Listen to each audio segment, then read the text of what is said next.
నువ్వు పని చేయి, అదేదో నువ్వే చేసి. ఏ రవి, గన్నీరా.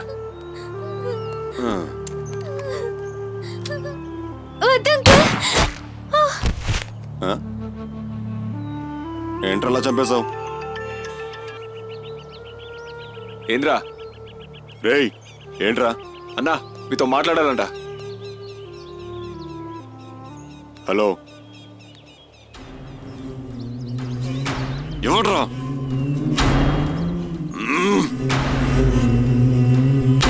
రేయ్, ఎవరు మనల్ని ముగ్గురు అబ్బాయిలు కలిసి చంపారంట. ఇక్కడే మెయిన్ రోడ్ డాబా దగ్గర ఉన్నారు. తీసుకొచ్చి నా ముందు పడేయండి. ఇక్కడికి వస్తే వాళ్ళు 6 మంది, ఇక్కడ 3. టోటల్ 8 నా అకౌంట్లో వేసుకుంటా. వెళ్ళండి.